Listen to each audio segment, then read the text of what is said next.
kalimah yang rukun Islam benar dan tasdiq dalam hati dan percaya penuh dan dikandung 50 buah etiket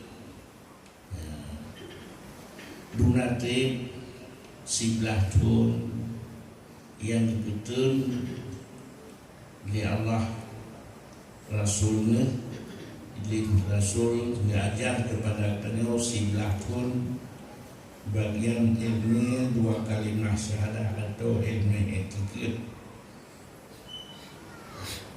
Kemudian tun yang ke-11 baru wajib sembahyang.